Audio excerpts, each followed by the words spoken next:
नमस्ते प्यारे विद्यार्थियों। मेरी भाषा हिंदी भाषा परिवार में आप सभी का एक बार फिर से स्वागत है। आज हम class 9th DBSC board Hindi subject की यूनिट 4, यूनिट 5, यूनिट 6 के बारे में जो महत्वपूर्ण बिंदु हैं उनके बारे में जल्दी से बातचीत करने वाले हैं। वैसे तो वीडियो काफ़ी लंबा होने की संभावना है, लेकिन फिर भी हम कोशिश करेंगे यूनिट 4, यूनिट 5 और यूनिट 6 से रिलेटेड जितने भी पार्ट हैं और जितने भी व्याकरण के टॉपिक हैं उनसे रिलेटेड कुछ महत्वपूर्ण बिंदुओं पर जल्दी से हम एक तरह से क्विक रिवीजन करने वाले हैं, जल्दी से अभ्यास करने वाले हैं। आइए स्टेप बाय स्टेप इस वीडियो की शुरुआत करते हैं। सबसे पहले हम ब्लूप्रिंट की बात करेंगे। मिड टर्म और फाइनल टर्म का जो ब्लूप्रिंट है वो बिल्कुल सेम है, तो यहाँ पर आप देख सकते हैं। पहला जो सेक्शन है उसमें टोटल 10 क्वेश्चन आने वाले हैं, यानी कि एक अपठित गद्यांश और एक अपठित काव्यांश आपको मिलने वाला है। पहले अपठित गद्यांश से आपको 5 प्रश्न मिलेंगे, जिसमें से 3 एमसीक्यू होंगे और 2 आपके क्या होंगे, सीआरटी, यानी कि जिनके उत्तर आपको लिखने पड़ेंगे। बिल्कुल ऐसे ही जो आपका अपठित काव्यांश कविता की पंक्तियां होंगी उसमें भी 5 प्रश्न मिलेंगे। तो 5 और 5 टोटल कितने हो गए, 10 हो गए। और 3 एमसीक्यू टोटल 6 एमसीक्यू हो गए। और 2 सीआरटी टोटल 4 सीआरटी हो गए। तो इसको कैसे समझना है, कैसे आप इसको समझ सकते हैं ब्लूप्रिंट को, उसमें मैं आपकी मदद करने की कोशिश कर रही हूँ। ये क्राइटेरिया आपका बी है, रीडिंग है, यानी कि आपको रीड करना है। रीड करने के बाद, समझने के बाद प्रश्नों के उत्तर आपको देने हैं। तो यहाँ पर आपको चॉइस नहीं मिलती है। जो अपठित गद्यांश और पद्यांश मिलेगा वो कंपलसरी है करना। उसके बाद दूसरा सेक्शन आता है, और दूसरा जो सेक्शन है वो आपकी पाठ्य पुस्तक से बेस्ड है। टेक्स्ट बुक्स जो आप पढ़ते हैं, पाठ्य पुस्तक में आपकी 3 यूनिट है जिसकी हम बात करने वाले हैं, यूनिट 4, यूनिट 5, यूनिट 6। और वहाँ से टोटल आपके 6 क्या हैं, पाठ हैं, और 6 पाठों से 6 सवाल पूछे जाएंगे। तो 6 जो सवाल पूछे जाएंगे उसमें से आप देख सकते हैं 5 जो क्वेश्चन है वो शॉर्ट आंसर टाइप है। 5 जो क्वेश्चन है वो शॉर्ट आंसर टाइप है, और 40 से 50 शब्दों में आपने उत्तर देने हैं। इसमें कोई चॉइस नहीं होती, जो प्रश्न होगा उसका उत्तर देना कंपलसरी है। और जो छठा प्रश्न आपको मिलेगा वो लॉन्ग आंसर टाइप क्वेश्चन है। 100 से 120 शब्दों में आपने उत्तर देना है, और इसमें 2 में आपको चॉइस मिलेगी, या तो आप एक प्रश्न कर सकते हैं या उसके अलावा अथवा करके दूसरा प्रश्न दिया होगा। ये भी रीडिंग से रिलेटेड है, क्योंकि पाठ्य पुस्तक आपने रीड की है। रीड करने के बाद आपको समझने के बाद इनके प्रश्नों के उत्तर देने हैं। तीसरा जो सेक्शन है वो ग्रामर से रिलेटेड है, और ये राइटिंग से रिलेटेड है, डी क्राइटेरिया से रिलेटेड है। इसमें टोटल 10 क्वेश्चन आपको मिलने वाले हैं। 5 आपके एमसीक्यू होंगे और 5 सीआरटी, यानी कि उनके उत्तर आपको लिखने पड़ेंगे। तो ये जो टॉपिक्स हैं वो टॉपिक आपके यूनिट 4, यूनिट 5 और यूनिट 6 में ग्रामर के जो टॉपिक्स हैं वहाँ से प्रश्न पूछे जाएंगे। और लास्ट में आपका सेक्शन 4 है, खंड 4 है, और इसमें आपको क्रिएटिव राइटिंग करनी होती है, यानी कि इसमें रचनात्मक लेखन है। और रचनात्मक लेखन में कुल आपके कितने प्रश्न आने वाले हैं, 3। पहला जो प्रश्न है इसमें लघु कथा लेखन लिखा हुआ है, क्योंकि ये मिड टर्म का सिलेबस है। लेकिन अभी जो आपका सिलेबस बदल गया है, जैसे रेखा चित्र लेखन आता है, यात्रा वृत्तांत लेखन आता है, निबंध लेखन आता है। तो ये जो टॉपिक आपके दिए गए हैं यूनिट 4, यूनिट 5 और यूनिट 6 में, तो वहाँ से आपके पूछे जाएंगे। उसके बाद आपका एक और प्रश्न होगा, उसका उत्तर आपने 100 से 150 शब्दों में देना है। यहाँ पर कुछ कम शब्दों में उत्तर देना था। और ये पत्र लेखन है, तो पत्र लेखन की जगह आपका निबंध लेखन आ गया। तो ग्रामर के टॉपिक आपको अपडेट करने हैं, इनको ब्लाइंडली फॉलो नहीं करना, क्योंकि मिड टर्म का जो ब्लूप्रिंट है और फाइनल टर्म का जो ब्लूप्रिंट है दोनों एक जैसे ही हैं, तो आपको कन्फ्यूज नहीं होना है। और तीसरा जो प्रश्न होगा उसमें आपके जो टॉपिक दिए गए हैं, अभी हम बात करने वाले हैं कौन कौन से टॉपिक है रचनात्मक लेखन से, तो वो भी 100 से 150 शब्दों में उत्तर देने वाला है। निबंध लेखन इसमें आएगा आपका। निबंध लेखन आपका मिड टर्म में भी था और फाइनल टर्म में भी होगा। इन सभी प्रश्नों में इंटरनल चॉइस दी जाएगी। इंटरनल चॉइस का मतलब होता है कि 2-2 प्रश्न होंगे, दोनों में से कोई एक आपको करना होगा। तो टोटल आपके 29 आइटम्स, यानी कि 29 क्वेश्चन आपको मिलने वाले हैं। जैसे मिड टर्म में मिले थे वैसे ही फाइनल टर्म में मिलेंगे, और जिसमें से आपके 11 एमसीक्यू बेस्ड रहेंगे, टोटल काउंट करें, और 18 आपके रिटर्न उत्तर वाले कंस्ट्रक्टिव रिस्पॉन्स टाइप आपके प्रश्न रहने वाले हैं। तो ये आपका ब्लूप्रिंट है 9th क्लास के लिए। बिल्कुल ऐसे ही 10th क्लास के लिए भी सेम ब्लूप्रिंट है। और ये जो ब्लूप्रिंट है इसमें मिड टर्म का जो पेपर हुआ था बिल्कुल ऐसे ही 29 क्वेश्चन पूछे जाएंगे। जैसे क्लास 9th का हमने डिस्कस किया है, बिल्कुल वैसे ही यहाँ पर पहला जो सेक्शन है वहाँ से 10 प्रश्न पूछे जाएंगे। उसके बाद आपका दूसरा जो सेक्शन है उसमें से 6 प्रश्न पाठ्य पुस्तक से पूछे जाएंगे। तीसरा जो सेक्शन है उसमें आपके टोटल 10 क्वेश्चन, 5 एमसीक्यू, 5 सीआरटी होंगे। और सेक्शन 4 से जो रचनात्मक लेखन है बिल्कुल वही आपका पैटर्न है जो आपका 9th क्लास के लिए। आइए दूसरे स्टेप पर हम बात करते हैं। यूनिट 4, यूनिट 5 और यूनिट 6, 3 ही यूनिट आपकी आने वाली है फाइनल टर्म में, और तीनों जो यूनिट हैं उसका सिलेबस क्या है और उसके बारे में जल्दी से हम बातचीत करते हैं। क्लास 9th का सिलेबस आपको अच्छे से पता है, फिर से हम बातचीत कर लेते हैं। यूनिट 4 में सांवले सपनों की याद, जाबिर हुसैन जी का ये क्या है संस्मरण है, उपभोक्तावाद की संस्कृति, श्यामाचरण दुबे जी का निबंध है। क्रिया में अकर्मक क्रिया, सकर्मक क्रिया और प्रेरणार्थक क्रिया। और जो आपका रचनात्मक लेखन है तो उसमें विज्ञापन लेखन आ सकता है आपका। डिजिटल विज्ञापन से आपको परेशान नहीं होना, इसको ऑनलाइन पोस्ट कर दोगे तो वही विज्ञापन आपका डिजिटल बन जाएगा, लेकिन पेपर में सिर्फ विज्ञापन आपको लिखना है। सोशल मीडिया लेख आपका पैराग्राफ्स राइटिंग होती है, कोई भी टॉपिक दे दिया जाएगा। तो ये यूनिट 4 का सिलेबस है। यूनिट 5 में जल्दी से हम बात कर लेते हैं कल्लू कुमार की ऊना कोटी, ये आपका यात्रा वृत्तांत है। साखियाँ और सबद कबीरदास जी के हैं। और समास का परिचय और उसके भेद, 6 भेद जो समास के हैं वहाँ से प्रश्न पूछे जाएंगे। मुहावरे और लोकोक्तियों से 1 या 2 प्रश्न पूछने की संभावना है। और निबंध लेखन जैसा मिड टर्म में आया था वैसा यहाँ पर आने वाला है। और साथ में यात्रा वृत्तांत लेखन रचनात्मक लेखन के लिए है। उसके बाद यूनिट 6 में आपकी 2 छोटी छोटी कविताएं हैं। अरुण कमल जी की नए इलाके में खुशबू रचते हैं हाथ, रीढ़ की हड्डी आपका क्या है एकांकी है। वाक्य परिचय और रचना के आधार पर वाक्य के भेद, क्योंकि मिड टर्म में अर्थ के आधार पर वाक्य के भेद पूछे गए थे, तो यहाँ से 1-2 प्रश्न बनने की संभावना है। और साथ में रेखा चित्र लेखन है, तो रेखा चित्र लेखन ये रचनात्मक लेखन में आएगा। तो इस तरीके से ये पूरा सिलेबस है। आइए अब बारी बारी से यूनिट 4, यूनिट 5 और यूनिट 6 के बारे में जो महत्वपूर्ण बिंदु हैं उसके बारे में हम बातचीत कर लेते हैं। यहाँ पर आप यूनिट 4 का स्टूडेंट कंपेनियन देख सकते हैं। और यहाँ पर जो पार्ट हैं आप देख सकते हैं, सांवले सपनों की याद, ये संस्मरण है। जाबिर हुसैन जी इसके लेखक हैं, उनका चित्र आप यहाँ पर देख सकते हैं। और उनके बहुत अच्छे मित्र होते हैं सालिम अली जी, जो बहुत बड़े पक्षी वैज्ञानिक हैं। और इनके बारे में याद करते हुए उनसे संबंधित बहुत ही महत्वपूर्ण बातें इन्होंने इस पाठ में बताई हैं और साथ में अपनी श्रद्धांजलि अर्पित की है। तो इस पूरे पाठ में कौन कौन से महत्वपूर्ण बिंदु हैं उनके बारे में हम बातचीत कर लेते हैं। तो यहाँ पर ये पाठ आप पूरा देख सकते हैं। और मैं मान के चल रही हूँ पाठ आप पढ़ चुके हैं, क्योंकि पूरा पाठ विस्तार से हम बिल्कुल नहीं पढ़ने वाले हैं। अगर आप पूरा पाठ विस्तार से जानना चाहते हैं इसके बारे में जानकारी, तो आप चैनल की प्लेलिस्ट में देख सकते हैं, पूरा सिलेबस अपलोड किया गया है। तो यहाँ पर आप देख सकते हैं इस पाठ को डायरी शैली में लिखा गया है। जैसे हम अपने जीवन से जुड़ी हुई घटनाओं को अपनी डायरी में लिखते हैं, वैसे ही जाबिर हुसैन जी अपने दोस्त से जुड़ी हुई बातों को अपनी डायरी में लिखते थे। और उनके मरने के बाद उनको श्रद्धांजलि अर्पित करते हुए डायरी शैली में इस पाठ को लिखा गया है।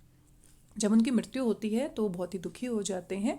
और यहाँ पर बहुत अच्छे तरीके से उनका वर्णन किया गया है। सुनहरे परिंदों के खूबसूरत पंखों पर सवार सांवले सपनों का एक हुजूम, हुजूम क्या होता है, भीड़ होती है, मौत की खामोश वादी की तरफ अग्रसर है।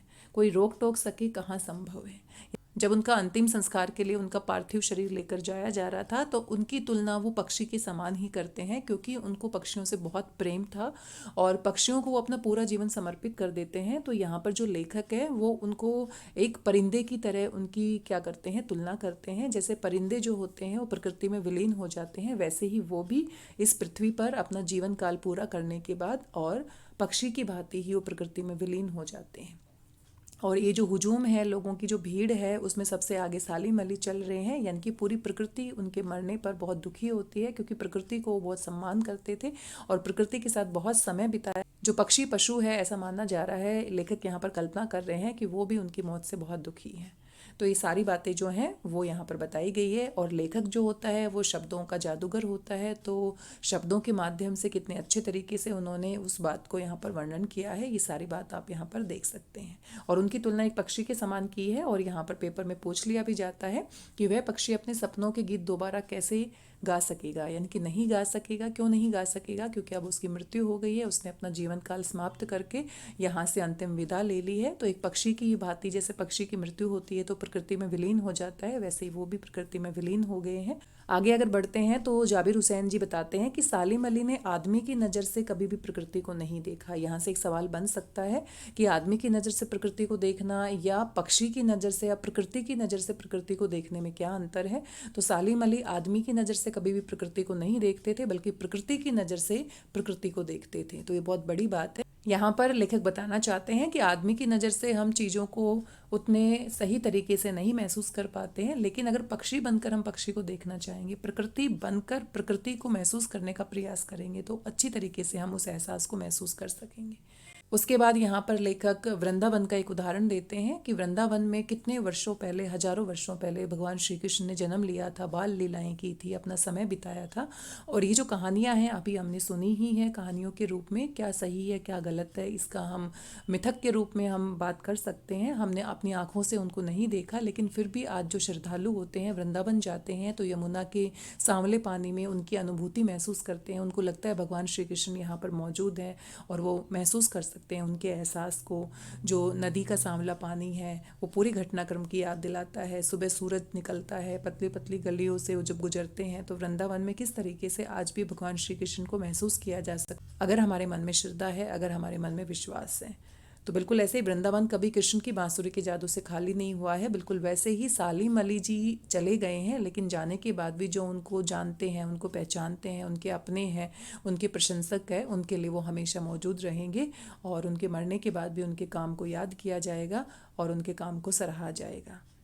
तो ये सारी बातें यहाँ पर उन्होंने बताई गई हैं। पाठ आपने पढ़ ही लिया होगा। बाद में लेखक बताते हैं कि सालिम अली जी को कैंसर था। कैंसर बहुत जानलेवा बीमारी है और उनकी मौत का कारण भी बनती है। और जीवन में अंतिम समय तक वो इस बीमारी से जूझते रहे, लेकिन फिर भी पक्षियों के प्रति जो प्रेम था, उनका प्रकृति के प्रति जो प्रेम था, उसकी वजह से वो अंतिम समय तक अपने गले में दूरबीन लटकाए घूमते रहते थे। सालिम अली की आंखों पर चढ़ी दूरबीन उनकी मौत के बाद ही उतारी गई थी, यानी कि वो हमेशा अपने काम से बहुत ही प्रेम करते रहे। इतनी कैंसर जैसी बीमारी होने के बावजूद भी उन्होंने हार नहीं मानी। और उनके जैसा बर्ड वॉचर, वो बर्ड वॉचर थे, पक्षियों को देखते थे, उनके जैसा बर्ड वॉचर अभी तक कोई नहीं हुआ है और आगे होने की संभावना भी नजर नहीं आती है। और साथ में हमेशा उनके गले में दूरबीन होती थी। दूरबीन से वो पक्षियों को बहुत बारीकी से देख सकते थे, उनको महसूस कर सकते थे, उनके बारे में बहुत सारी चीज़ें पता लगा सकते थे। और उन्होंने इसके बारे में अपनी पूरी पुस्तक भी लिखी है। उनकी बचपन की सहपाठी तहमीना उनकी पत्नी रहती है। उनकी पत्नी की तरफ से भी उनको बहुत सपोर्ट मिलता है और परिवार की तरफ से सपोर्ट मिलने की वजह से वो अपने काम को बखूबी निभा पाते हैं। आप समझ भी सकते हैं कि अगर हमारा परिवार साथ नहीं देता है तो हमारे जीवन की यात्रा में हमें और संघर्ष करना पड़ता है। तो उनकी पत्नी तहमीना उनका पूरा साथ देती हैं। साथ में एक बहुत महत्वपूर्ण घटना यहाँ पर बताई गई है कि केरल की जो साइलेंट वैली है वहाँ पर गर्म हवा के झोंकों से पक्षियों को बहुत नुकसान हो रहा था, उनकी मृत्यु हो रही थी। इस मुद्दे को उन्होंने उस समय प्रधानमंत्री रहे चौधरी चरण सिंह के सामने वो रखते हैं। और चौधरी चरण सिंह भी प्रकृति से जुड़े हुए व्यक्ति थे, किसानों का सम्मान करने वाले थे। और इस बात को जब वो सुनते हैं तो उनकी आंखें नम हो जाती है कि कोई व्यक्ति प्रकृति के प्रति इतना संजीदा कैसे हो सकता है। आज सालिम अली जी भी नहीं है, चौधरी साहब भी नहीं है, यानी कि प्रकृति का जो सम्मान करने वाले, प्रकृति को इतना महत्व देने वाले दोनों ही व्यक्ति नहीं हैं। तो हमारे लिए एक बहुत बड़ी चुनौती है कि हमें प्रकृति का सम्मान करना चाहिए, उनसे प्रेरणा ग्रहण करनी चाहिए। क्योंकि अभी भी ऐसे बहुत सारे मुद्दे हैं। हिमालय और लद्दाख में ठंडी बर्फीली जो हवाएं होती है उनसे भी पक्षियों की जान को बहुत खतरा है। तो उनकी वकालत अब कौन करेगा? यानी कि हमारी युवा पीढ़ी को इस बात को समझना होगा कि प्रकृति को हम कैसे बचा कर रख सकते हैं।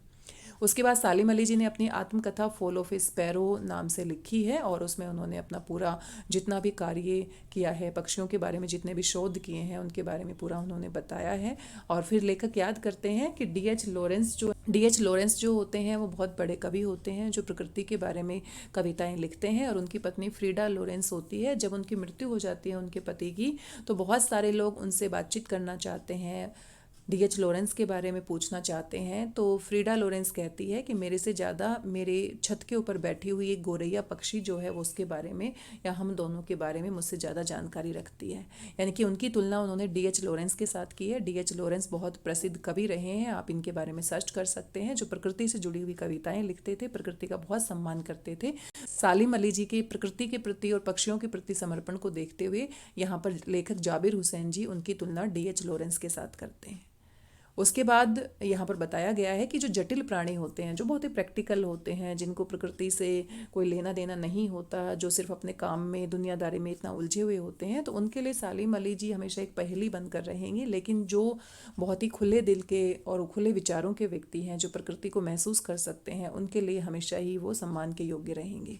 और बचपन के दिनों की उनकी एक घटना यहाँ पर बताई जाती है कि एयर गन से वो एक गोरैया पक्षी को, नीले कंठ वाली गोरैया पक्षी को घायल कर देते हैं और उन्हें घायल कर देते हैं और घायल करने के बाद उनके मन में बहुत आत्मग्लानि होती है, पछतावा होता है कि उन्होंने ऐसा किया, और इसके बाद वो ठान लेते हैं कि मुझे अपने जीवन में ऐसा कोई भी कार्य नहीं करना जिनसे पक्षियों को जरा भी नुकसान पहुंचे। और वो अपना पूरा जीवन समर्पित कर देते हैं पक्षियों के बारे में जानकारी इकट्ठा करने में, पक्षियों को देखने में, पक्षियों को महसूस करने में, प्रकृति के साथ वो ज़्यादातर समय बिताते हैं। तो बचपन की एक घटना उनके जीवन की दिशा और दशा पूरी तरह से बदल देती है, और वो लॉरेंस की तरह, डीएच लॉरेंस की तरह नैसर्गिक जिंदगी का प्रतिरूप बन गए थे। नैसर्गिक क्या होता है? एटर्नल आप कह सकते हैं, कभी ना समाप्त होने वाला जीवन का एक प्रतिरूप यहाँ पर बन जाते हैं वो। यहाँ से भी सवाल पूछ लिया जाता है कि उनकी तुलना ऐसे क्यों की गई है, क्योंकि उनका काम जो है मरने के बाद भी अमर रहने वाला है। प्रकृति के प्रति, पक्षियों के प्रति उनके जो शोध कार्य हैं वो आज भी पढ़े जाते हैं पूरे सम्मान के साथ। तो मरने के बाद भी वो व्यक्ति क्या हो गए हैं? अमर हो गए हैं। डीएच लॉरेंस भी अमर हो गए हैं क्योंकि उनकी कविताओं को आज भी पढ़ा जाता है। सालिम अली की तुलना यहाँ पर एक टापू के समान ना करके पूरे सागर के समान की गई है। टापू जो होता है, आइलैंड जो होता है, वो बहुत छोटा होता है, लेकिन सागर जो होता है वो बहुत ही गहन होता है। तो उनका जो काम है बहुत छोटा नहीं था, बहुत महत्वहीन नहीं था, बल्कि उन्होंने इतना ज़्यादा काम किया है पक्षियों से संबंधित कि उनकी तुलना सागर के समान की गई है। तो ये भी सवाल पेपर में पूछ लिया जाए, सालिम अली जी की तुलना सागर के समान क्यों की गई है? तो यहाँ से भी प्रश्न बन जाता है, और साथ में ये पूरी बातें यहाँ पर बताई गई है। और अंतिम पंक्तियों में, जब तक वो नहीं लौटेंगे क्या उन्हें गया हुआ मान लिया जाए, मेरी आंखें नम है सालिम अली तुम लौटोगे ना। तो वैसे तो वो शारीरिक रूप से नहीं लौट सकते हैं, प्रकृति का नियम है, जो पैदा होता है उसकी मृत्यु अवश्य होती है, लेकिन यादों के तौर पर उनके अपनों के बीच में, उनके प्रशंसकों के बीच में हमेशा वो जिंदा बने रहेंगे। तो इस तरीके से जाबिर हुसैन जी ने अपने दोस्त को सच्ची श्रद्धांजलि यहाँ पर समर्पित की है, और उनके बारे में बहुत महत्वपूर्ण बातें बताई गई हैं। तो जिन बातों के बारे में हमने बातचीत की है, बाकी पाठ आपने पढ़ा ही होगा, तो यहीं से कोई ना कोई सवाल पूछ लिया जाता है। दूसरा जो पाठ है उपभोक्तावाद की संस्कृति है, ये निबंध है, श्यामाचरण दुबे जी ने लिखा है। तो इस पाठ का जो सार है वो मैं आपको बता देती हूँ। इस पाठ में बताया गया है कि सुख की परिभाषा हमारे लिए आजकल बदल गई है। पहले हम सुख जो होता था वो अनुभूति का विषय होता था, सुख को हम महसूस करते थे, छोटी छोटी बातों में हमें खुशियाँ मिलती थी। लेकिन आजकल सुख की जो परिभाषा है वो ज़्यादा से ज़्यादा वस्तुओं का उपभोग करना है।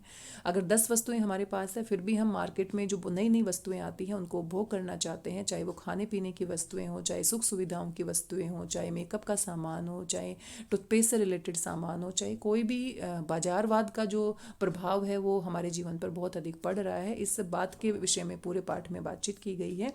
और जो हमारी संस्कृति है वो भी उपभोक्तावाद की संस्कृति बन गई है, क्योंकि हम ज़्यादा से ज़्यादा वस्तुओं का उपयोग करना चाहते हैं, चाहे वो हमारे लिए आवश्यक है या नहीं है, लेकिन फिर भी हम नई से नई वस्तुओं को खरीदना चाहते हैं। और यहाँ पर बहुत सारे उदाहरण भी दिए गए हैं। टूथपेस्ट को आप ले लीजिए, पहले लोग बहुत ही साधारण तरीके से दांतों को साफ करने के उद्देश्य से नीम की दातुन करते थे, बबूल की दातुन करते थे, राख से भी दांत को साफ किया जाता था। लेकिन आजकल टूथपेस्ट में भी इतनी वैरायटी आ गई है कि हमें समझ ही नहीं आता कौन सा सही है। किसी में नमक है, किसी में चारकोल है, कोई हमें ताजगी देने वाला है, कोई हमारे लिए और तरीके से फ़ायदेमंद है। तो यहाँ पर बताया जा रहा है कि ज़रूरत से ज़्यादा वस्तुओं को हम मार्केट में लेकर आ रहे हैं, और जो उपभोक्ता है, उनको उपयोग करने वाला है, वो इतना कंफ्यूज हो जाता है कि उसको लगता है ज़्यादा से ज़्यादा नई वस्तुओं को उपयोग करके ही मैं अपने जीवन को बेहतर बना सकता हूँ, ज़्यादा से ज़्यादा महंगी वस्तुओं को उपयोग करके मैं अपने जीवन को बेहतर बना सकता हूँ। उसके बाद अगर हम मेकअप के सामान की बात करें, तो आजकल जो अमीर घराने के लोग हैं उन महिलाओं के पास लाखों में मेकअप का सामान होता है। एक क्रीम जो होती है वो पूरी तरह से ख़त्म नहीं होती, फिर भी मार्केट में अगर नया कोई प्रोडक्ट आ गया है तो उसको हम प्रयोग करना चाहते हैं।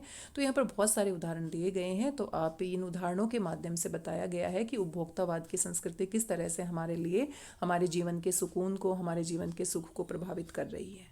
इसके बाद अगर हम आगे बढ़ते हैं तो बहुत सारी चीज़ों के बारे में यहाँ पर उदाहरण दिए गए हैं, और साथ में घड़ी का उदाहरण दिया गया है कि घड़ी चाहे 1 लाख रुपए की आप पहने, चाहे आप इससे महंगी पहने, चाहे 500 रुपए की पहने, लेकिन वो समय ही दिखाती है। लेकिन फिर भी हम महंगे महंगे ब्रांड के चक्कर में फंस जाते हैं, और जो बड़े बड़े अमीर लोग हैं वो जिन वस्तुओं का उपयोग करते हैं उनको देखकर जो मध्यम वर्ग है और निम्न वर्ग है वो भी प्रभावित होता है, और कहीं ना कहीं उनके सुख की परिभाषा भी इस तरह से बदलती हुई नजर आती है। स्कूल कॉलेज की हम बात कर लें, स्कूल कॉलेज में आजकल 5 स्टार स्कूल कॉलेज आ गए हैं, वहाँ पर एसी की सुविधाएं मिलती हैं, स्विमिंग पूल की सुविधाएं मिलती हैं। तो किस तरीके से चीज़ें बदल रही हैं। पढ़ने के लिए हमें इतने महंगे स्कूलों की आवश्यकता नहीं है। पढ़ने के लिए एक बच्चा अगर प्रेरित है तो खुद ही पढ़ सकता है, जानकारी इकट्ठी कर सकता है, लेकिन अब हम ज्ञान से ज़्यादा हम सुविधाओं को महत्व दे रहे हैं। उसके बाद एक बहुत ही यहाँ पर उदाहरण दिया गया है कि यूरोप में तो आजकल ऐसा भी होने लगा है कि जो अमीर लोग होते हैं मरने से पहले ही अपने अंतिम संस्कार के बारे में, अपनी कब्र के बारे में, किस किस तरीके से मरने के बाद उनका अंतिम संस्कार किया जाएगा और साथ में उनकी कब्र है उसके आसपास कैसा माहौल रहेगा, हरी हरी घास लगाई जाएगी, फूल लगाए जाएंगे, फव्वारे होंगे, मधुर संगीत बज रहा होगा और किस तरह से लोग वहाँ पर आएंगे, उनके मरने के बाद उनको श्रद्धांजलि देंगे। तो ये बहुत ही हंसी वाला विषय लगता है, हास्यास्पद विषय लगता है। लेकिन भारत में भी अगर ये धीरे धीरे अगर आने लगे तो इसमें कोई हैरानी वाली बात नहीं है, क्योंकि हम अपनी संस्कृति को धीरे धीरे भूलते जा रहे हैं और हम दूसरों की संस्कृति को अपनाते हुए जा रहे हैं। दूसरे देशों में माहौल कैसा है ये हमें समझने की आवश्यकता है। हमारे देश का माहौल, हमारे देश की जनता, हमारे देश की जलवायु, हमारी ज़रूरतें, ये जो है इनको समझे बिना, हम बिना सोचे समझे अगर दूसरे देशों की संस्कृति को अपनाएंगे तो ऐसा ही हाल होगा। तो हम बौद्धिक दास्ता के शिकार हो गए हैं। कहने को तो हमारा भारत स्वतंत्र हो गया है, लेकिन बौद्धिक दास्ता का स्वीकार होना, सांस्कृतिक उपनिवेश बनना, पश्चिम के सांस्कृतिक उपनिवेश बन गए हैं। तो इन शब्दों को हमें समझने की ज़रूरत है। पेपर में पूछ लिया जाता है कि हमने अपनी बुद्धि से स्वीकार कर लिया है कि जो बाहर के लोग हैं वो जो जीवन शैली अपना रहे हैं वो हमसे श्रेष्ठ है, चाहे वो हमारी जीवन शैली में फिट होती है कि नहीं है, हमारे देश के लिए सही है कि नहीं है, लेकिन फिर भी हम चकाचौंध की दुनिया से उनको देखकर इतना प्रभावित होते हैं कि उनको उपयोग में लाना चाहते हैं, उनके जैसा बनना चाहते हैं। तो इसको हम बौद्धिक दास्ता कहते हैं। कहने को हम स्वतंत्र हैं, लेकिन हमारी बुद्धि ने उनको श्रेष्ठ मान लिया है। इतनी प्रतिस्पर्धा बढ़ गई है, इतना कंपटीशन बढ़ गया है कि हम दूसरे लोगों के जीवन को अपने जीवन पर अपनाना चाहते हैं और इस तरह से हम गिरफ्त में आते जा रहे हैं। तो ये दिग्भ्रमित करने वाली चीज़ें होती हैं, हमें अपनी दिशा से भटकाने वाली होती हैं। वशीकरण, हम एक सम्मोहन में हम आ गए हैं और इस तरह से हमें बचने की आवश्यकता है। उसके बाद अंतिम जो पंक्तियां हैं उसमें लेखक हमें सचेत करना चाहते हैं कि हमें अपनी संस्कृति जो है उसको पहचानना होगा। हमें हमारी सांस्कृतिक अस्मिता, अस्मिता क्या होता है, पहचान, उसका ह्रास हो रहा है, यानी कि वो धीरे धीरे नष्ट हो रही है। हम अपने लक्ष्य से भ्रमित हो रहे हैं और विकास के बड़े बड़े उद्देश्य हमारे पीछे छूट रहे हैं। तो हम इन सबको क्या करना पड़ेगा, समझना पड़ेगा। व्यक्ति केंद्रिकता बढ़ रही है, यानी कि इंसान बहुत स्वार्थी हो गया है और दूसरों के बारे में नहीं सोच रहा है, ज़्यादा से ज़्यादा वस्तुओं का उपभोग करना चाहता है। और इन सभी बातों को रोककर ही हम अपनी सही संस्कृति को बचा सकते हैं। स्वस्थ सांस्कृतिक प्रभावों के लिए हमें इन सभी चीज़ों से बचना होगा और ये बहुत बड़ी चुनौती है हमारे भविष्य के लिए। अगर हम ऐसे ही बाजार के चंगुल में फंसते रहे, उपभोक्तावाद की संस्कृति के चंगुल में फंसते रहे, दिखावे की संस्कृति में फंसते रहे, तो ये हमारे लिए सही नहीं है। तो इस तरीके से पूरे पाठ में बहुत सारी समस्याओं को दिखाया गया है, साथ में समाधान के लिए भी चिंता दिखाई गई है और यहीं से डायरेक्ट या इनडायरेक्ट वे में कोई ना कोई सवाल रिलेट करके पूछ लिया जाता है। आइए आगे बढ़ते हैं और आगे ये आपका स्टूडेंट कंपेनियन है। तो इसमें क्रिया में सकर्मक अकर्मक क्रियाएं आप पहले ही कर चुके हैं। विज्ञापन लेखन जो है इससे संबंधित डिटेल में पूरा वीडियो मैंने चैनल की प्लेलिस्ट पर अपलोड किया हुआ है। सोशल मीडिया लेख भी, जैसे आप पैराग्राफ्स राइटिंग करते हैं, अनुच्छेद लेखन करते हैं, तो मान लीजिए उपभोक्तावाद की संस्कृति, अगर यही टॉपिक आ गया तो उपभोक्तावाद की संस्कृति के ऊपर सोशल मीडिया लेख लिखना है, तो यहाँ पर आप शीर्षक लिखेंगे उपभोक्तावाद की संस्कृति और उसके बारे में जो भी आपके विचार है पैराग्राफ्स की फॉर्म में, अनुच्छेद की फॉर्म में आप लिखेंगे, तो इसे ही सोशल मीडिया लेख कहेंगे। विज्ञापन लेखन के लिए महत्वपूर्ण बातें क्या होती हैं। विज्ञापन लेखन आपको एक बॉक्स में बनाना होता है। उसके बाद जो शीर्षक होता है, जो भी टॉपिक है, मान लो टूथपेस्ट का आपने विज्ञापन तैयार करना है, एडवर्टाइजमेंट तैयार करना है, तो बड़ा बड़ा शीर्षक होना चाहिए, या तो ऊपर लिख सकते हैं या बीच में लिख सकते हैं। उसके फीचर्स होने चाहिए, क्या क्या आप उसमें खास बातें हैं आपके टूथपेस्ट में, और उस पर कोई ऑफर वगैरह भी आप दिखा सकते हैं ताकि लोग आकर्षित हो सके। और अगर आप कोई लोकल बिजनेस कर रहे हैं, लोकल लेवल पर वो है, तो यहाँ पर संपर्क करने के लिए आप एड्रेस बता सकते हैं, यहाँ पर आप उसका पता बता सकते हैं, एड्रेस बता सकते हैं, फ़ोन नंबर बता सकते हैं। यहाँ पर चित्र बना सकते हैं, चित्र आपके विज्ञापन को आकर्षक बनाते हैं। और कोई कोटेशन भी लिखते हैं, जैसे पहले इस्तेमाल कीजिए फिर विश्वास कीजिए, बहुत ही फेमस कोटेशन बन गई है घड़ी डिटर्जेंट पाउडर की, तो ऐसे आप अपना क्रिएट कर सकते हैं। एक बात का ध्यान रखना है, विज्ञापन जब आप बनाते हैं तो आपने मार्केट में अवेलेबल जो विज्ञापन है उनकी कोटेशन यूज नहीं कर, उनकी जो कोटेशंस होती है उनको एज इट इज़ नहीं लिखना चाहिए, उनके नाम भी नहीं लिखने चाहिए, क्योंकि ये रचनात्मक है, आपकी क्रिएटिविटी देखना चाहते हैं तो वहाँ से आप आइडिया ले सकते हैं, लेकिन उसको मॉडिफाई करके अपने शब्दों में उसको थोड़ा बदल कर आपको लिखने का प्रयास करना चाहिए। तो ये हमारे 3 टॉपिक थे यहाँ पर व्याकरण से संबंधित, और ये पूरा इकाई 4 के बारे में हमने बातचीत की है। आगे आप देख सकते हैं यूनिट 5 का ये स्टूडेंट कंपेनियन है, और यहाँ पर जो हमारे पाठ हैं, कल्लू कुमार की ऊना कोटी है, कबीर दास जी की शब्द और साखियाँ हैं, और साथ में क्रिया विशेषण है, मुहावरे लोकोक्तियाँ हैं, निबंध है और यात्रा वृत्तांत है। तो ये आपका सिलेबस है। कल्लू कुमार की ऊनाकोटी एक यात्रा वृत्तांत है जिसमें के विक्रम सिंह इसके लेखक हैं। और के विक्रम सिंह क्या कर रहे हैं, थोड़ा सा हम इसके बारे में जल्दी से बातचीत कर लेते हैं। तो वो अपने घर पर आराम से बैठे हुए हैं और अचानक से अपनी बालकनी में बैठे बैठे अखबार पढ़ रहे हैं, चाय पी रहे हैं, और अचानक से बहुत तेज से बादलों की गरजने की आवाज़ आती है। और इसीलिए यहाँ पर पाठ की शुरुआत एक बहुत अच्छी पंक्ति से की गई है। ध्वनि में ये अद्भुत गुण है कि एक क्षण में ही वह आपको किसी दूसरे समय संदर्भ में पहुंचा सकती है। तो लेखक अपने घर पर है, दिल्ली में है, बालकनी में है, अखबारों में गुम है और बहुत सारी जानकारी उनको अखबारों से मिलती है, क्योंकि लेखक लिखते हैं तो अखबारों में बहुत सारी खबरें आती है जिनसे उनको लिखने के बारे में बहुत सारे विचार मिल सकते हैं। लेकिन अचानक से मौसम बदल जाता है, बादलों की बहुत तेज़ से गरजने की आवाज़ आती है और अचानक से उनको याद आता है। ध्वनि में एक ऐसा गुण होता है, आवाज़ सुनने से हम किसी और समय संदर्भ की याद हमें दिला देती है। तो उनको 3 साल पहले अपनी यात्रा जो की थी उन्होंने त्रिपुरा के लिए, ऊनाकोटी के लिए, तो वहाँ की यादें याद आ जाती हैं और उन्हीं यादों को याद करते हुए वो अपने पाठकों के लिए पूरा यात्रा वृत्तांत लिखते हैं। तो डिटेल में पाठ नहीं पढ़ेंगे और आपने पाठ पढ़ा ही होगा, हम सिर्फ महत्वपूर्ण बिंदुओं पर बातचीत करने वाले हैं। तो वो फिर पूरा बताते हैं, धीरे धीरे करके स्टेप बाय स्टेप बताने का प्रयास करते हैं। तो वो कहते हैं, और बादलों की गरजने की आवाज़ को भी वो बहुत ही जादुई तरीके से अपने शब्दों में बताते हैं। ऐसे लगता है तीसरा विश्व युद्ध छिड़ गया है और जॉर्ज डब्ल्यू बुश और सद्दाम हुसैन की मेहरबानी से तीसरा विश्व युद्ध हो रहा है और बहुत तेज़ से ऐसी आवाज़ें आ रही हैं जैसे बहुत भयानक युद्ध छिड़ रहा है। लेकिन ये पूरा जो है इन्होंने बहुत ही अच्छे शब्दों में वर्णन किया है। आगे जब बढ़ते हैं तो बताते हैं कि जब मैं 3 साल पहले त्रिपुरा के ऊनाकोटी की हमने यात्रा की थी, तो दिसंबर 1990 में ऑन द रोड शीर्षक से 3 खंडों वाले एक टीवी श्रृंखला बनाने के सिलसिले में त्रिपुरा की राजधानी अगरतला वो गए थे अपनी टीम के साथ। त्रिपुरा NH44 राष्ट्रीय राजमार्ग 44 पर स्थित है और NH44 ऑन द रोड यानी कि जो राष्ट्रीय राजमार्ग हैं, नेशनल हाईवेज हैं, उनके बारे में वो पूरी क्या कर रहे थे, रिसर्च कर रहे थे, अपने टीवी सीरीज बना रहे थे और त्रिपुरा के साथ में लोगों के बारे में, उसके विकास के बारे में, गतिविधियों के बारे में पूरी जानकारी उनको इकट्ठी करनी थी। तो अपनी टीम के साथ जाते हैं। आप सभी जानते हैं त्रिपुरा भारत का बहुत छोटा राज्य है, 7 सिस्टर्स में शामिल है और ईस्ट में है ये। तो इसके बारे में वो पूरी जानकारी हमें देते हैं। और यहाँ की जो जनसंख्या है लगातार बढ़ती हुई जा रही है, क्योंकि बांग्लादेश से बहुत सारे लोग अवैध आवक, बांग्लादेश से लोगों की अवैध आवक यहाँ पर होती रहती है, क्योंकि बिल्कुल बॉर्डर पर है बांग्लादेश, और जिस कारण से यहाँ की जनसंख्या वृद्धि बहुत ज़्यादा असाधारण तरीके से बढ़ रही है। तो यहाँ से भी सवाल पूछ लिया जाता है। साथ में असम और पश्चिमी बंगाल से भी कुछ लोग यहाँ पर प्रवासी बनकर आ जाते हैं। तो ये एक मुद्दा है, यहाँ पर ये समस्या भी है यहाँ के लोगों की। और त्रिपुरा की जो जनसंख्या है वो आदिवासी जनसंख्या है और आदिवासी जनसंख्या में असंतोष का मुख्य कारण क्या है कि जो लोग अवैध रूप से आते हैं बिना किसी कानून के, बिना किसी नियम के, और यहीं पर आकर यहाँ के लोगों के जो संसाधन हैं उनको बांटने लगते हैं, यहाँ पर रहने लगते हैं, तो ये उनके जीवन में असंतोष पैदा करता है, अशांति पैदा करता है। तो यहाँ से सवाल पूछ लिया जाता है। उसके बाद वो अगरतला जो कि त्रिपुरा की राजधानी है और उसके आसपास शूटिंग करते हैं। फिर वो कहते हैं कि यहाँ मंदिर और महल होते थे, राजा महाराजाओं का ये समय था। और उज्जैन महल जो है वो अगरतला में है, वो पहले राजाओं का महल होता था, बहुत ही शानदार महल है। लेकिन अभी लोकतंत्र बन गया है भारत में और लोकतंत्र बनने की वजह से वहाँ पर राज्य की विधानसभा बैठती है। इसके बाद वो बताते हैं कि यहाँ पर माणिक्य वंश जो है, राजाओं का वंश है, उसमें 183 एक के बाद एक राजा यहाँ बनते हैं, लेकिन अभी राजा महाराजाओं का महल नहीं है। तो ये इतिहास के बारे में बताया गया है।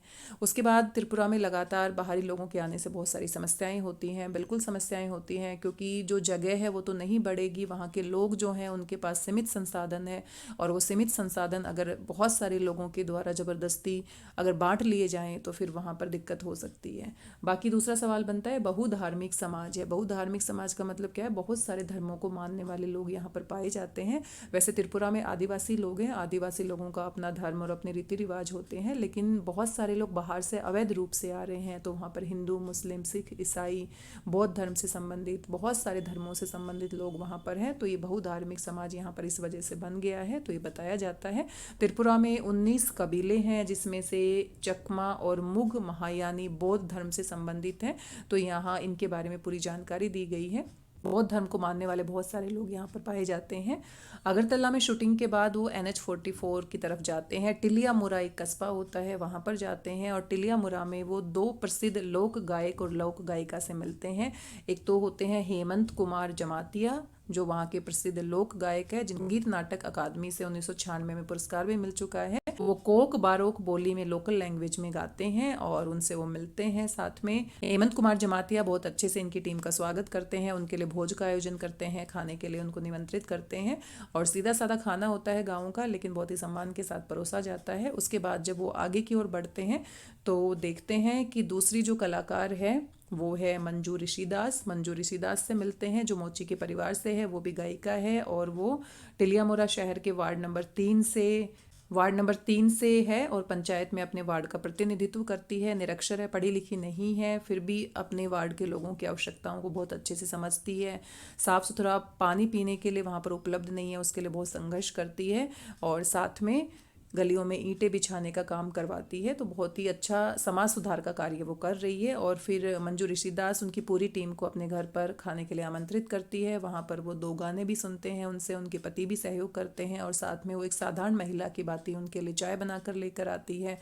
तो ये बात देखकर वो कहते हैं कि त्रिपुरा के लोग अभी भी क्या है, डाउन टू अर्थ आप कह सकते हैं, बहुत ही साधारण जीवन शैली जीने वाले हैं। दिखावे की संस्कृति, उपभोक्तावाद की संस्कृति का प्रभाव यहाँ पर नहीं पड़ा है, क्योंकि दिल्ली में, और अगर यहाँ पर तुलना की जाए तो दिल्ली में दिखावा बहुत अधिक है। तो ये बातें यहाँ पर बताते हुए आगे चलते हैं। फिर टिलियामुरा से आगे जब वो बढ़ते हैं तो एक ऐसी जगह पर जाते हैं जो हिंसाग्रस्त है, यानी कि जहाँ पर कोई भी दुर्घटना हो सकती है। तो यहाँ पर बहुत सारे लोग जो अवैध रूप से आते हैं, तो आतंकवादियों के तौर पर हथियार लेकर घूमते रहते हैं और इस वजह से उनको CRPF की जो टीम है वो उनको सुरक्षा प्रदान करती है, इनकी पूरी टीम को। और ये आगे आगे चलते हैं उनके और अपनी शूटिंग कर रहे होते हैं। तो लेखक अपनी शूटिंग में बहुत मस्त होते हैं, तो वो इतना ध्यान नहीं देते, उनको डर भी नहीं लगता। लेकिन अचानक से यहाँ पर जो CRPF का जवान है वो कहता है कि नीचे आप पहाड़ी देख रहे हो और निचली पहाड़ियों पर 2 पत्थर रखे हुए हैं। तो यहाँ पर 2 दिन पहले उनका एक जवान जो है वो विद्रोहियों के द्वारा मारा गया था। तो ये बात सुनकर मेरी रीड में एक झुरझुरी सी दौड़ गई है। बहुत महत्वपूर्ण पंक्ति है, पेपर में पूछी भी जाती है, यानी कि लेखक को अचानक से बहुत ही दुख होता है, बहुत ही अजीब सा महसूस होता है और डर भी लगता है। ये पूछ भी लिया जाता है कि इस पंक्ति का क्या आशय है, लेखक इसे कैसा महसूस करते हैं। तो लेखक बहुत ही परेशान हो जाते हैं कि इतना सुंदर प्राकृतिक नज़ारा है, सब कुछ कितना अच्छा दिखाई दे रहा है, लेकिन फिर भी लोग एक दूसरे को मार देते हैं, हिंसा यहाँ पर होती है।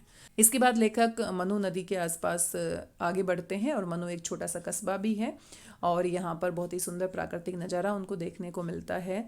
प्रकृति के बहुत सुंदर नज़ारे यहाँ पर उनको देखने को मिलते हैं। इसके बाद वो उत्तरी त्रिपुरा जिले में जाते हैं और वहाँ पर लोग क्या करते हैं, लोगों की आजीविका का साधन क्या है, कैसे वो अपने जीवन की गाड़ी को आगे बढ़ाते हैं, ये भी प्रश्न पूछा जाता है। तो यहाँ पर बांस बहुत अधिक मात्रा में होता है, बेम्बू आप कह सकते हैं, जिससे वो अगरबत्तियों की जो सीकें होती हैं, अगरबत्ती के पीछे जो स्टिक होती है, सीक होती है, वो बांस से तैयार की जाती है और ये कर्नाटक में, गुजरात में भेजी जाती है, जिसके ऊपर मसाला तैयार किया जाता है। और यहाँ का एक जिला है जिसका मुख्यालय कैलाश शहर है, जो बांग्लादेश के बहुत ही करीब है। तो ये सारी जानकारी त्रिपुरा के बारे में लेखक याद कर रहे हैं, अपने पाठकों को बता रहे हैं अपने यात्रा वृत्तांत के दौरान जो उन्होंने देखा था। फिर वो जिला अधिकारी से मिलते हैं जो बहुत ही तेज़ तर्रार और मिलनसार थे और साथ में वो बताते हैं कि यहाँ के लोग TPS, टरू पोटैटो सीड की खेती करते हैं और ये जो सीड्स हैं बहुत ही हाइब्रिड क्वालिटी के हैं, जिससे बहुत कम मात्रा में अगर बुआई की जाती है तो बहुत अधिक मात्रा में पैदावार होती है। तो ये पूरी जानकारी वहाँ पर दी जाती है। और जो TPS का जो निर्यात है, यानी कि एक्सपोर्ट किया जाता है असम में, मिजोरम में, नागालैंड में, अरुणाचल प्रदेश में, मलेशिया, वियतनाम, यहाँ का जो आलू है वो बहुत ही फेमस है और बहुत अच्छी क्वालिटी का है, तो दूसरे देशों में भी भेजा जाता है। साथ में वो कहते हैं कि आपने ऊनाकोटी के बारे में सुना है, क्या आप ऊनाकोटी में शूटिंग करना चाहेंगे। जैसा कि पाठ का नाम है कल्लू कुमार की ऊनाकोटी, तो पूरे पाठ में आपने देखा अभी तक कहीं पर भी ऊनाकोटी या कल्लू कुमार की कोई कहानी नहीं है। तो पाठ का जो शीर्षक है बहुत ही अनोखा यहाँ पर लेखक ने चुना है और पूछा भी जा सकता है कि पाठ का जो शीर्षक है क्या वो सही लगता है आपको या नहीं लगता है, क्योंकि पाठ की एक छोटी सी घटना से संबंधित करके उन्होंने पाठ का नाम चुना है ताकि पाठक आकर्षित हो सके। जिनको कहानियाँ सुनने में, कहानियाँ पढ़ने में इंटरेस्ट है तो वो कहानी के बारे में सोचेंगे कि कल्लू कुमार की, ऊनाकोटी की क्या कहानी होगी। लेकिन पाठ पढ़ने के बाद हमें पता लगता है कि इतनी लंबी कहानी यहाँ पर नहीं है, बल्कि त्रिपुरा के बारे में पूरा यात्रा वृत्तांत इन्होंने यहाँ पर बताया गया है। तो यहाँ से भी सवाल पूछा जा सकता है। और यहाँ पर अगर आप देखते हैं, यहाँ पर जब वो जाते हैं तो ये जो ऊनाकोटी जगह है तो ये बहुत बड़ा शैव तीर्थ है। भगवान शिव की बहुत सारी मूर्तियाँ यहाँ पर पाई जाती हैं और बहुत सारी जानकारी यहाँ पर लेखक बताते हैं। शैव तीर्थ है और जो कहानी है कल्लू कुमार की ऊनाकोटी की वो यही कहानी है कि कल्लू कुमार एक व्यक्ति था, कुम्हार था, मिट्टी के घड़े बनाने का काम था, मिट्टी का काम करता था। तो वो पार्वती जी को अपनी साधना से प्रसन्न कर लेता है। पार्वती जी उनको दर्शन देती है और वो उनसे कहते हैं कि मुझे अपने साथ कैलाश पर्वत लेकर चलिए, मैं आपकी सेवा करना चाहता हूँ, वहीं पर आपके चरणों में रहना चाहता हूँ। लेकिन पार्वती जी पहले भगवान शिव से पूछना चाहती है, भगवान शिव को ये बात बताती है तो भगवान शिव समझ जाते हैं कि ये तो प्रकृति के खिलाफ है, क्योंकि कोई भी मानव देवलोक में नहीं आ सकता है। अगर कल्लू कुमार को हम अनुमति दे देंगे तो बहुत सारे और व्यक्ति भी इसी तरीके से आ सकते हैं।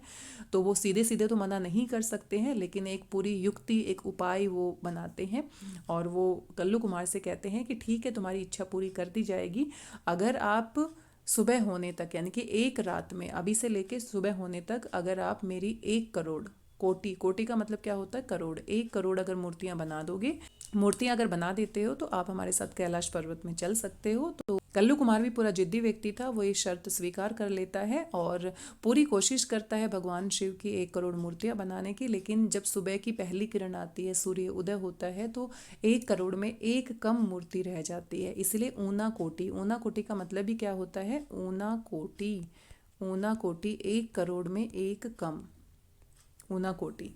तो 1 करोड़ में एक कम मूर्तियां रह जाती है और वो कहते हैं कि अपने इन 1 करोड़ में एक कम मूर्तियों के साथ तुम यहीं पर रहो, तुमने शर्त पूरी नहीं की है, और इसीलिए इस जगह का नाम क्या पड़ जाता है, ऊनाकोटी। तो ये कहानी है और इस कहानी को टारगेट करके लेखक ने इसका शीर्षक का चुनाव किया है। हालांकि पूरे पाठ में इस कहानी के बारे में बहुत ज़्यादा विस्तार से नहीं बताया गया है, सिर्फ त्रिपुरा के बारे में बताया गया है। तो ये पूरी बात यहाँ पर बताई गई है और साथ में यहाँ पर भगवान शिव की बहुत मूर्तियाँ पाई जाती हैं और ऐसा माना जाता है भगीरथ जो है, राजा भगीरथ की कहानी आपने सुनी होगी, बहुत डिटेल में नहीं बताऊंगी, पाठ आप पढ़ चुके हैं। तो वो स्वर्ग लोक से गंगा नदी को पृथ्वी पर लेकर आए थे और भगवान शिव ने अपनी जटाओं में गंगा के वेग को रोका था। तो भगवान शिव की जटाओं वाली पहाड़ों को काट कर यहाँ पर मूर्तियाँ बनाई गई है। बहुत ही अच्छी जगह यहाँ पर बताई गई है। साथ में अगर हम आगे बढ़ते हैं, ये पूरी कहानी यहाँ पर बताई गई है और साथ में आगे बढ़ते हैं तो अचानक से पाठ का जो अंत है बहुत ही अच्छे तरीके से लेखक ने किया है। जैसे पाठ की शुरुआत की थी तो अचानक से ऊनाकोटी में क्या होता है, बहुत भयानक अंधेरा छा जाता है, बादलों के गरजने की बहुत तेज तेज से आवाज़ आती है और ऐसी ही गर्जन तर्जन हो रही है जैसी लेखक अपनी बालकनी में बैठे दिल्ली में याद कर रहे हैं। तो इस तरीके से पाठ की शुरुआत और पाठ का अंत वो एक तरीके से करते हैं। तो ये उनका लेखन कौशल है। तो ये पूरा पाठ था और यहाँ से किसी भी तरीके से कोई भी सवाल पूछा जा सकता है। हम जल्दी से रिवीजन कर रहे हैं और अभ्यास कर रहे हैं, तो इसलिए जल्दी जल्दी मैंने इसके बारे में बता दिया है। आगे कबीर दास जी के बारे में आप सभी जानते हैं, उनकी साखी और सबद हैं। तो ये साखियाँ हैं, गिनी चुनी साखियाँ हैं, बहुत ही आसान हैं। तो जल्दी से मैं इनके बारे में भी बातचीत कर लेती हूँ। पूरा विस्तार से व्याख्या नहीं बताऊँगी। अगर विस्तार से व्याख्या आप देखना चाहते हैं तो चैनल की प्लेलिस्ट में अलग से आप वीडियो देख सकते हैं। सारे वीडियो और सारा पाठ्यक्रम वहाँ पर अपलोड किया गया है। तो यहाँ पर कबीरदास जी कहना चाहते हैं कि जो मनुष्य का जीवन है वो हीरा जन्म अमोल है। हीरे की, मनुष्य ने जो जन्म लिया है वो हीरे के समान अनमोल है और हमें उसको कोडी में नहीं बदलना चाहिए। कोडी क्या होता है, बहुत तुच्छ वस्तु होती है, महत्वहीन होती है, जिसका मोल बहुत कम होता है, और हीरा बहुत अनमोल होता है। हम क्या करते हैं, हम एक साधारण दिनचर्या में सुबह उठते हैं, खाते हैं, फिर सो जाते हैं, फिर उठते हैं, फिर खाते हैं, फिर सो जाते हैं, कोई खास काम नहीं करते। रात में हम सो कर उसको गंवा देते हैं, बर्बाद कर देते हैं और दिन में खाना खाते हैं। कहने का मतलब ये है कि बहुत साधारण तरीके से लोग अपने जीवन को बिताते हैं। अगर वो चाहे तो बहुत ही अच्छा काम कर सकते हैं, बहुत ही महान लक्ष्य को प्राप्त कर सकते हैं। लेकिन जो मनुष्य ऐसा नहीं करते वो अपने हीरे जैसे अनमोल जन्म को कोड़ी के समान महत्वहीन बना रहे हैं। आगे कहते हैं कि जिस तरह से तिल में तेल होता है, हमें बाहर से दिखाई नहीं देता, जैसे चकमक में आग होती है। चकमक क्या होता है, पत्थर होता है, पत्थर में आग समाई होती है। एक प्रक्रिया के दौरान, एक प्रोसेस के दौरान जब हम तिल को कूटते हैं, कूटने के बाद उसमें से तेल निकाल सकते हैं। जब हम पत्थर को टकराते हैं, दो पत्थरों को, और बहुत ज़्यादा घर्षण उत्पन्न होता है तो उसमें आग उत्पन्न होती है। बिल्कुल ऐसे ही तेरा साईं तुझ में है, जाग सके तो जाग। मनुष्य के अंदर ही ईश्वर का निवास है। अगर वो ये बात अच्छे से समझेगा, महसूस करेगा, तो ही उसको पता लगेगी। इसलिए हमें भाईचारे की भावना को अपनाना चाहिए, एक दूसरे के साथ वैर भाव नहीं रखना चाहिए। आगे जीवन से जुड़ी हुई सीख यहाँ पर कबीरदास जी देते हैं कि अति का भला न बोलना, अति की भली न चुप। कि बहुत अधिक बोलना और बहुत अधिक चुप रहना, ये दोनों ही हमारे लिए सही नहीं है। हमें संतुलन बनाना होगा। जहाँ पर आवश्यकता है बोलने की वहाँ पर बोलना है, और जहाँ चुप रहने की आवश्यकता है वहाँ पर चुप रहना है। जितना ज़रूरत है उतना ही हमें बोलना होगा, जिसे प्रकृति संतुलन बना कर रखती है। अति का भला न बरसना, अति की भली न धूप। बहुत अधिक मात्रा में बारिश भी अच्छी नहीं होती, बहुत अधिक मात्रा में धूप भी अच्छी नहीं होती। बारिश से बाढ़ आ जाती है, सब कुछ नष्ट हो जाता है, और धूप से अकाल पड़ जाता है, सूखा पड़ जाता है। तो वैसे ही हमें अपने जीवन में हमारे शब्दों के महत्व को समझना होगा, वाणी के महत्व को समझना होगा। आगे कबीरदास जी कहते हैं, यहाँ पर धर्म और जाति के जो भेदभाव है उसके ऊपर व्यंग किया गया है। कबीरा कुआं एक है, पानी भरे अनेक। कबीरदास जी कहते हैं कि कुआं एक ही होता है और बहुत अलग अलग प्रकार के लोग उसमें से पानी भरते हैं। उनके बर्तन अलग अलग होते हैं, बर्तन में ही भेद है, पानी सब में एक, लेकिन सभी ने पानी तो एक कुएं का भरा है। तो कुएं के माध्यम से सांकेतिक अर्थ है कि जो मनुष्य का जीवन है, मनुष्य का जीवन ईश्वर के द्वारा मिला है। तो ईश्वर तो एक है, सब में आत्मा का जो तत्व है वो एक जैसा है, लेकिन हमारा जो शरीर है अलग अलग है। और यहाँ पर पृथ्वी पर आने के बाद हमने अपने हिसाब से, अपनी सहूलियत के हिसाब से उसको अलग धर्म और जाति और पंथ में बांट दिया है। तो हमें ये बात समझनी होगी, सभी एक ही ईश्वर की पैदाइश हैं, सभी में मनुष्यता का गुण है। हमें मनुष्यता के गुण को अपनाना चाहिए। धीरे धीरे रे मना धीरे सब कुछ होए माली सींचे। तो यहाँ पर सब्र का महत्व बताया गया है, पेशेंस के बारे में बताया गया है कि धीरे धीरे सभी काम होते हैं। अगर हम एक दिन में बहुत सारा काम करना चाहेंगे तो ये हमारे लिए सही नहीं है। जैसे अगर एक माली है और वो एक पौधा लगाता है और उस पौधे को हर रोज एक एक घड़ा पानी देता है, और 100 दिन के बाद जब वो पूरी तरह से परिपक्व हो जाता है, समय आ जाता है, ऋतु आ जाती है, तब उसके फल लगते हैं। लेकिन अगर वो चाहे एक दिन में ही 100 घड़े अगर मैं पानी डाल देता हूँ तो मुझे एक दिन में ही फल मिल जाएगा, ऐसा नहीं हो सकता। बिल्कुल ऐसे ही जैसे आपको हर रोज पढ़ना पड़ता है, हर रोज पढ़कर ही आप पूरा सिलेबस कवर कर सकते हैं। एक दिन में पूरा सिलेबस मेरे लिए करवाना और आपके लिए करवाना बहुत ही मुश्किल है। तो ये बात हमें समझनी होगी, धैर्य के महत्व को हमें समझना होगा। आगे जाति पाति के बंधन के ऊपर दोबारा से व्यंग किया गया है। ऊंचे कुल का जन्मिया जे करनी उचने होए। जो व्यक्ति ऊंचे कुल में पैदा हुआ है, बड़े घराने में पैदा हुआ है, समाज में हमने अलग अलग जातियां बना दी है, धर्म बना दिए हैं, पंथ बना दिए हैं, तो ऊंचे कुल में पैदा होने से कुछ नहीं होता अगर उसकी करनी यानी कर्म, अगर वो अच्छे काम नहीं करेगा। मनुष्य की पहचान ऊंचे कुल में जन्म लेने से नहीं होनी चाहिए, बल्कि काम से होनी चाहिए। जो अच्छा काम करेगा वो श्रेष्ठ है, जो अच्छा काम नहीं करेगा वो श्रेष्ठ नहीं है। और उदाहरण के माध्यम से कबीरदास जी बताना चाहते हैं, सुबरन कलश सुरा भरा। सुबरन क्या होता है? सोने का। कलश मतलब मटका। अगर सोने का जो कलश है, अगर उसको सुरा यानी शराब से भर दिया जाएगा तो भी साधु पुरुष जो होते हैं, साधु निंदा सोई, जो सज्जन पुरुष हैं, जो समझदार लोग हैं, वो उसकी निंदा ही करेंगे। क्योंकि जो शराब होती है वो सोने के कलश में भरो या मिट्टी के कलश में भरो, वो शराब ही रहेगी, यानी कि वो नकारात्मक ही रहेगी। आगे शब्द बताया गया है, मौको कहाँ ढूंढे बंदे मैं तो तेरे पास में। तो ईश्वर कहते हैं कि मुझे कहीं ढूंढने की ज़रूरत नहीं है, कहीं भटकने की ज़रूरत नहीं है, मैं तो तुम्हारे पास में हूँ। ना मैं देवल, ना मैं मस्जिद, ना मैं मंदिर में मिलूंगा, ना मैं मस्जिद में मिलूंगा, ना काबे कैलाश में, ना काबा जो मक्का मदीना की यात्रा करते हैं और कैलाश मानसरोवर की यात्रा करते हैं। तो काबा और कैलाश धार्मिक तीर्थ स्थल हैं हिंदू और मुस्लिमों के। और ना ही कोने क्रियाकर्म में, किसी प्रकार की क्रियाकर्म में, धार्मिक क्रियाकर्म में मैं आपको नहीं मिलूंगा। ना ही योग वैराग में, ना ही योग साधना करने से, ना ही वैराग्य लेने से, सांसारिक मोह माया से मुक्त हो जाने से मैं तुम्हें मिल सकता हूँ। खोजी होए तो तुरंत मिली हो पल भर की तलाश में। अगर तुम मुझे वास्तव में खोजना चाहते हो हे मनुष्य, तो पल भर के लिए, क्षण भर के लिए तुम्हें कहीं भटकने की ज़रूरत नहीं है, मैं तुम्हें मिल जाऊँगा। कहे कबीर सुनो भाई साधो सब श्वासों की सांस में। मैं तो हर किसी की श्वास में समाया हूँ, यानी कि तुम्हारे अंदर ही ईश्वर का वास है, हर मनुष्य के अंदर ईश्वर का वास है। तो बहुत जल्दी जल्दी हमने इसका सारांश समझने का प्रयास किया है और यहीं से सवाल पूछ लिया जाएगा कि कबीर की साखियों की प्रासंगिकता बताइए। कबीर की साखियों की प्रासंगिकता बताइए। बहुत अच्छा शब्द है, प्रासंगिकता। बार बार इससे सवाल पूछे जाते हैं। तो इसका मतलब क्या है कि इतने साल पहले कबीर ने ये साखियाँ बताई हैं, क्योंकि कबीर अनपढ़ थे। और ये जो साखी है, इसका नाम साखी क्यों पड़ा है?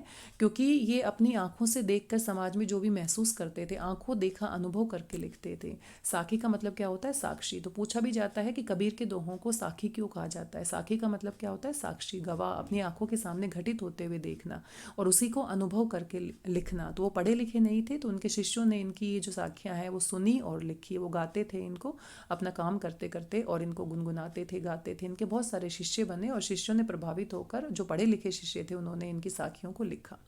तो प्रासंगिकता का मतलब क्या होता है? आज भी क्या हमारे जीवन से जुड़ी हुई है। तो जितनी भी साखियाँ पढ़ी हैं उनकी बातों को आपने महसूस किया होगा, आज भी हम अपने जीवन में महसूस कर सकते हैं। तो इस तरीके से सवाल पूछा जा सकता है। तो ये 2 ही पाठ थे यहाँ पर, और 2 पाठों के अलावा यहाँ पर आपके जो व्याकरण के टॉपिक हैं वो भी हम देख लेते हैं। तो व्याकरण के टॉपिक में यहाँ पर आपका आता है समास और उसके भेद। व्याकरण में आप यहाँ पर देख सकते हैं क्रिया विशेषण और अर्थ के आधार पर 4 भेद यहाँ से नहीं पूछे जाएंगे। ये पिछले साल के सिलेबस में था। इस बार मुहावरे और लोकोक्तियों से प्रश्न पूछे जाएंगे, निबंध लेखन से प्रश्न पूछा जाएगा और यात्रा वृत्तांत लेखन। यात्रा वृत्तांत लेखन में सवाल जरूर पूछा जा सकता है, क्योंकि यात्रा वृत्तांत लेखन में कल्लू कुमार की ऊनाकोटी आपने पढ़ा है, तो कैसे लेखक ने अपनी यात्रा के बारे में पूरा विस्तार से बताया है, बिल्कुल ऐसे ही आपसे आपकी किसी यात्रा के बारे में यात्रा वृत्तांत लिखने के लिए बोला जाएगा। तो ऊपर आपने शीर्षक लिखना है। शीर्षक आप बिल्कुल नया शीर्षक बनाकर दे सकते हो। अगर आपने अपने परिवार के साथ, दोस्तों के साथ या अकेले भी कहीं पर घूमने गए हो तो उसको आपने यात्रा वृत्तांत के तरीके से, बहुत ही अच्छे तरीके से, अच्छे शब्दों में वर्णन करते हुए पूरा यात्रा वृत्तांत लिखना है। तो यात्रा वृत्तांत का टॉपिक बहुत महत्वपूर्ण है और ये आपकी यात्रा वृत्तांत है। तो आप अपने अनुभव के आधार पर जो भी आपने देखा है उसको सही तरीके से, अच्छे से, विस्तार से लिखने का प्रयास करेंगे तो ये प्रश्न आसानी से आप कर पाएंगे।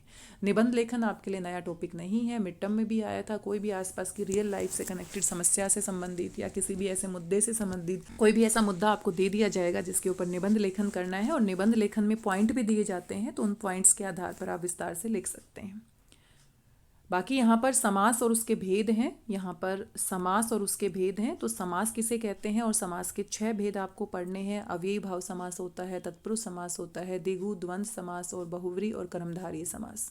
तो समास से संबंधित अलग से वीडियो आप देखना चाहते हैं, विस्तार से दोबारा से मैं बताना चाहती हूँ, चैनल की प्लेलिस्ट पर आप देख सकते हैं। समास के टॉपिक से लगभग 2 से 3 सवाल पूछे जाने की संभावना है।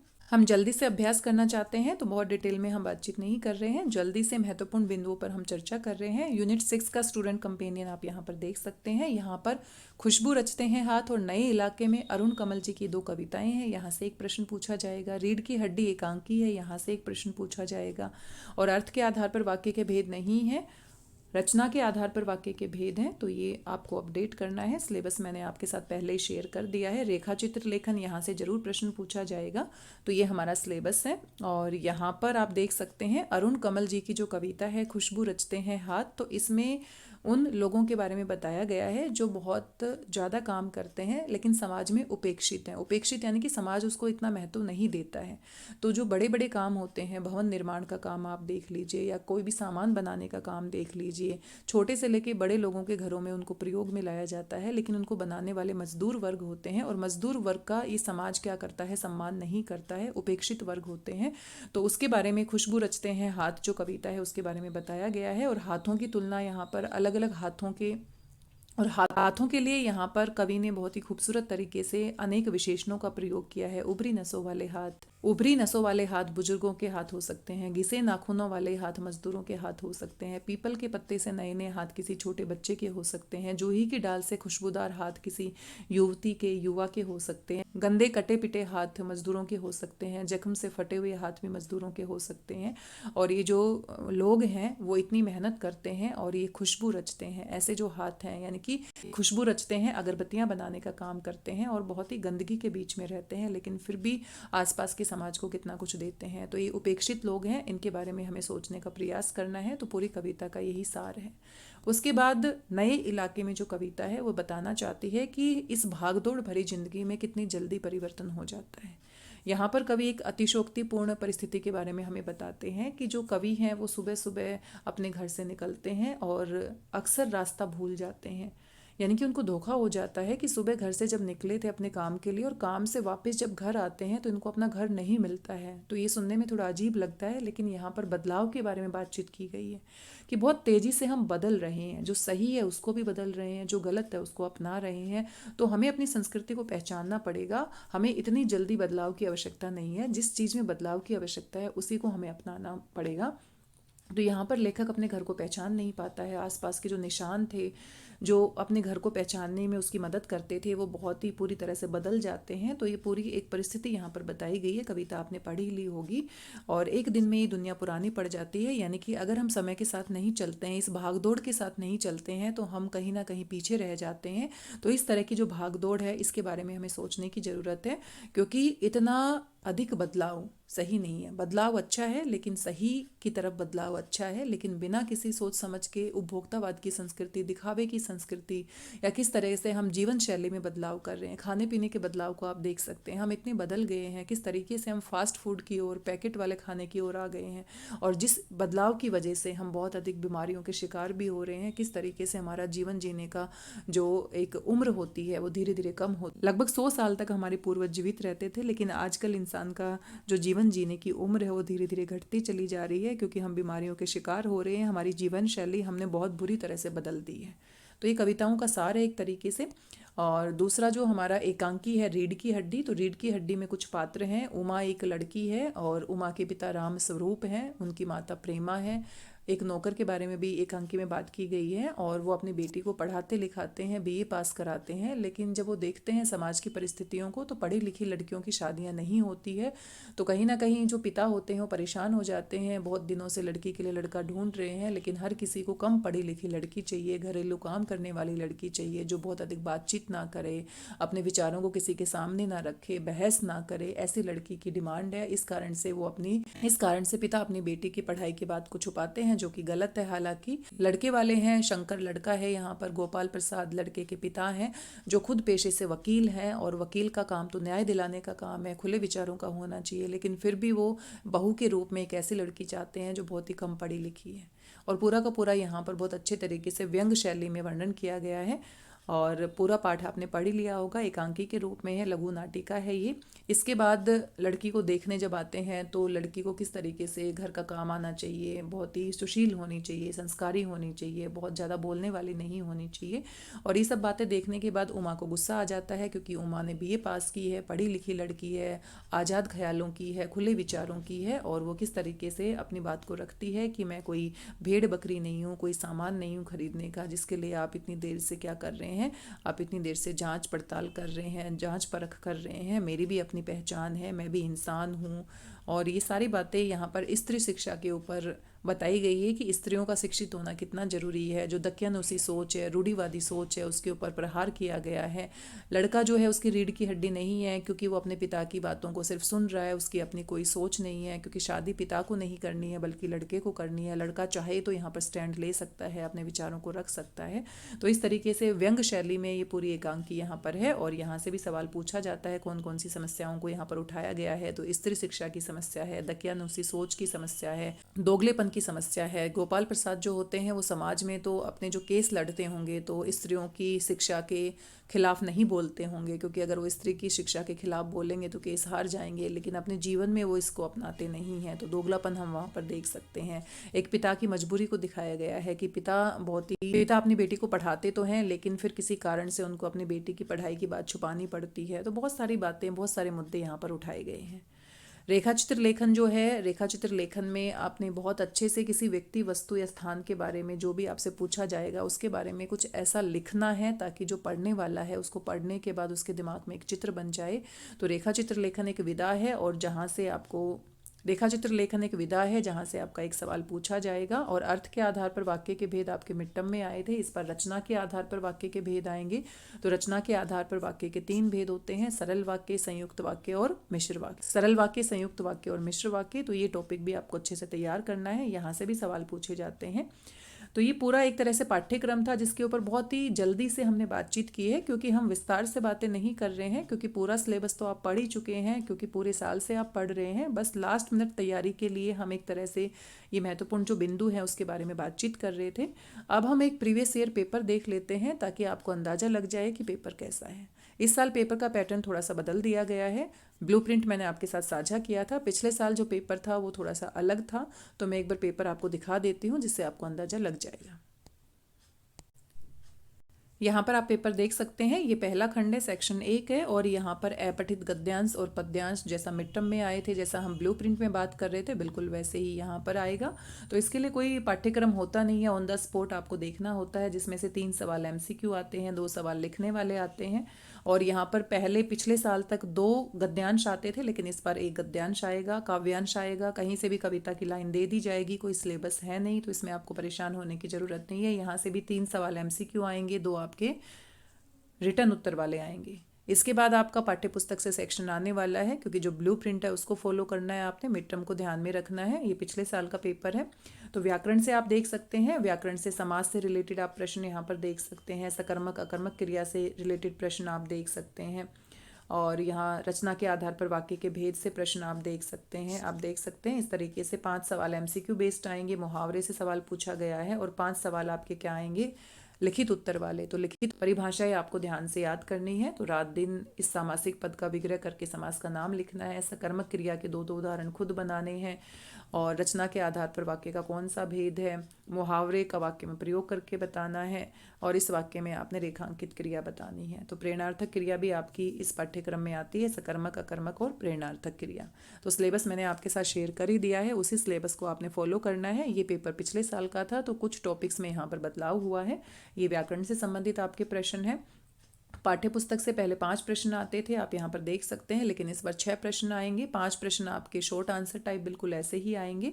तो मैं आपको पढ़कर बता देती हूँ। सालिम अली कौन थे, उन्होंने क्या क्या कार्य किए, पाठ के आधार पर अपने शब्दों में लिखना है। अभी हमने बातचीत की है, समाज में महिलाओं को उचित स्थान मिले, इसके लिए एक विद्यार्थी के रूप में आप कौन कौन से प्रयास कर सकते हैं, रीढ़ की हड्डी के बारे में, यानी कि आप कैसे काम कर सकते हैं, तो आपके विचार यहाँ पर लिखने हैं। भारत की मुख्य धारा में आई मुंहजोर और दिखावेबाज की संस्कृति अभी त्रिपुरा के जनजीवन को नष्ट नहीं कर पाई है, क्योंकि मंजू ऋषिदास और हेमंत कुमार जमादिया, क्योंकि मंजू ऋषिदास के घर पर जब वो जाते हैं तो वो बड़े आराम से एक साधारण महिला की भांति व्यवहार करती है, बहुत दिखावा नहीं करती है। तो इस बात से लेखक ये बात कहते हैं, आपने पाठ के आधार पर ये उदाहरण देना है। और साथ में वह कौन से कारक हैं जिनके कारण हम विज्ञापन के बिना भी वस्तुएं खरीदते हैं, तो आपने बताना है। तो ये आपके रियल लाइफ से कनेक्टेड है। कई बार हमें ज़रूरत होती है तब हम विज्ञापन के बिना भी वस्तुएं खरीदते हैं, लेकिन कुछ चीज़ें हमें ज़रूरत की नहीं लगती लेकिन विज्ञापन देखकर खरीदते हैं। तो आपने अपने जीवन से 2 उदाहरण देने हैं। क्या ऊंचे कुल में जन्म लेने से व्यक्ति श्रेष्ठ कहलाता है या अच्छे कर्म से कहलाता है, कबीर की साखियों के आधार पर उत्तर लिखें। तो अभी हमने पढ़ा था ऊंचे कुल में जन्म लेने से कुछ नहीं होता, हमारे काम अच्छे होने चाहिए। तो इस तरीके से 5 प्रश्न आपके आएंगे, और एक प्रश्न आपका लॉन्ग आंसर टाइप आएगा, जिसमें ऑप्शन होंगे, 2 प्रश्न होंगे, दोनों में से कोई एक आपको करना है। इसके बाद ये रचनात्मक लेखन है, और यहाँ पर आप देख सकते हैं रेखा चित्र लेखन आपका आने वाला है। तो दोनों ऑप्शन रेखा चित्र के हैं, और कबाड़ी वाले के बारे में पूछा गया है। साथ में रीढ़ की हड्डी की जो उमा है उसका रेखा चित्र आपने खींचना है, उमा के बारे में विस्तार से बताना है। आप निबंध लेखन आप देख सकते हैं, निबंध लेखन में आपको 2 टॉपिक दिए गए हैं, महंगाई की मार, मोबाइल फ़ोन, और यहाँ पर जो बिंदु होते हैं इनको हेडिंग बनाकर आप विस्तार से इनके बारे में एक्सप्लेन कर सकते हैं। तो कोई भी एक टॉपिक आपको करना है।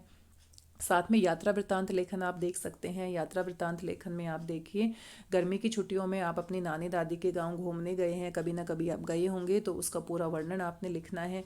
या फिर दूसरा आप देख सकते हैं यहाँ पर अपने स्कूल की क्रिकेट टीम के साथ किसी दूसरे राज्य में खेलने गए हैं, नहीं गए हैं तो भी कल्पना करके आप अपना यात्रा वृत्तांत लिख सकते हैं।